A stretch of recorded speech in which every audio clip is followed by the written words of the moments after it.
Aware ba kayo sa naging rant kahapon ni Vice President Sara Duterte? Medyo mahaba-haba, 'di ba? So, una, binira niya yung journalism sa atin. So, mahina raw.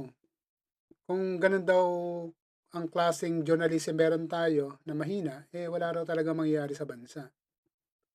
So, tandaan natin pag sinabi nating journalism, ito ay tumutukoy sa mainstream media. Ha? Kasi sila yung mga professional journalists, no? Hindi ito yung sa mga vlogging lang katulad nito sa SMNI, mga vloggers lang yung mga nandyan. So mainstream media, mahina raw, no? So siguro na-trigger yung emotion niya na ganito at yung comment niya dahil sa napabalita rin no, sa mainstream media. Yung tungkol doon sa interview o impromptu question sa kanya ng isa sa mga vloggers niya kung ano yung masasabi niya sa Pac Silica. So, ang pagkakaintindi niya is facts, no? Yung hayop. At wala raw siyang alam, kaya no comment daw siya. So, yun. So, na-trigger yung emotion niya dahil na ipalabas sa mainstream media, siguro, ang naging dating sa kanya is wala siyang alam no, sa mga current issues at ignorante raw. So, siguro yun yung naramdaman niya. Kaya sinabi niya na mahina ang journalism sa atin. So, sa pakiramdam niya na ganon, marahil no, may katotohanan. Pangalawa, ay sinabi niya na ang ICC ay tuta ni Senator Antonio Trillanes at ni PBBM. So basically, sa kanyang panig o sa part niya, understandable yon, no? Kasi nga, yung tatay niya mismo ay nakakulong doon sa dahig, no? At alam naman natin sa kasong crimes against humanity. At alam naman natin yung kasaysayan niyan. Ha? So, hindi na tayo masyadong magko-comment patungkol dyan sapagkat yan ang nararamdaman niya. Ang pangatlo, dito tayo magko-comment ng mahaba-haba kasi sinabi niya na she has nothing personally against PBBM. Maganda, no? Yung unang bahagi. Subalit yung pangalawa, ang sabi niya, kundi si PBBM daw ay mahina o weak leader. So, yon. Diyan tayo magko-comment ngayon. So, ano ba yung pinupuntuhan niya o gusto niyang ipahiwatig, no? Kung bakit niya sinabing weak leader si PBBM. Dahil ba si President Bongbong Marcos ay hindi nagmumura?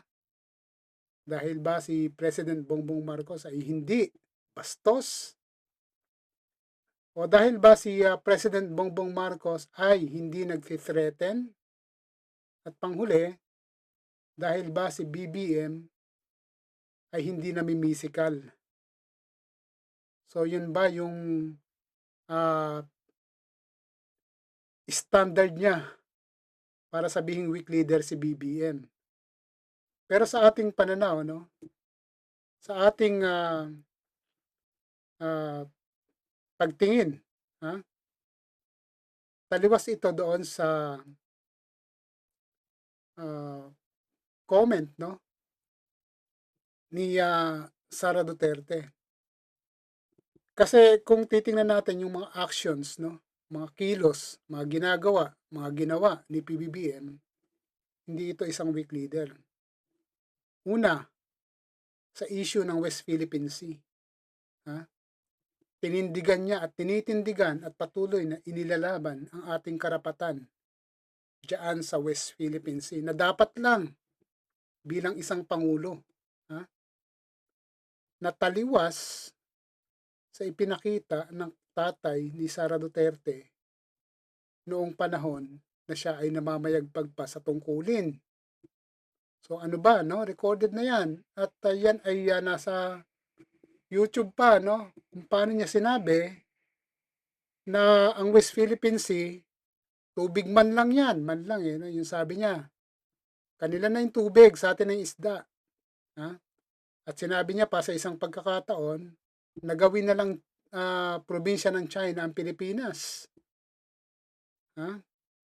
At sa isa pang muling pagkakataon, ang desisyon daw ng UNCLOS sa arbitral ruling tungkol sa atin sa West Philippine Sea ay piece of paper man lang, ha, na pwedeng itapon sa basurahan.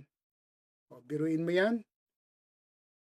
So si President Bongbong Marcos hindi, no? Pinanindigan niya yung arbitral ruling at talagang dinidepensa niya yung karapatan natin diyan sa West Philippine Sea, which is dapat lang, no?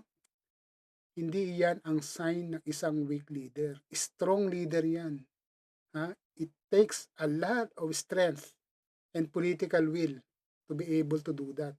At ginawa yan ni PBBM. Hindi ko naman sa pinagtatanggol siya, hindi naman ako Marcos loyalist pero doon lang tayo sa nakikita natin na ginagawa niya at dapat niyang gawin bilang Pangulo. Pangalawa, nung umupo si PBBM, united pa kayo noon Vice President Sara Duterte, di ba? You run under unity team.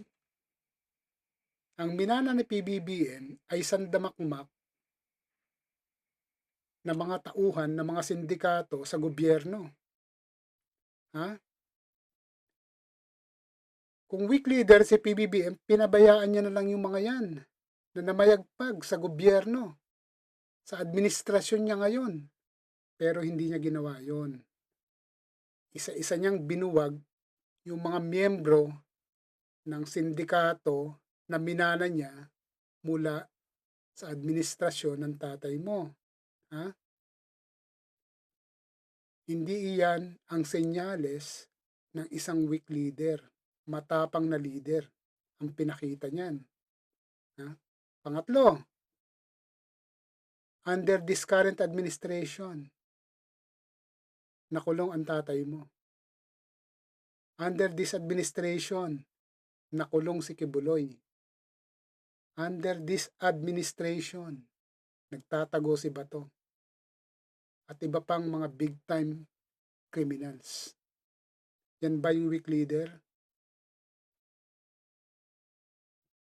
Yan ay indikasyon lamang ng isang malakas, matapang na presidente. Ha? Na hindi nagpakita ng kahinaan. So pagdating sa pananalitang bastos, pagmumura, pagti-threaten, pamimisikal, wala niyan si PBBM. Pero sa aksyon, pagbuwag sa sindikato, paglaban sa West Philippine Sea, pagtugi sa mga big time criminals, diyan malakas si PBBM. Again, hindi ako Marcos loyalist. Inaamin ko, kakamping ako. Pero,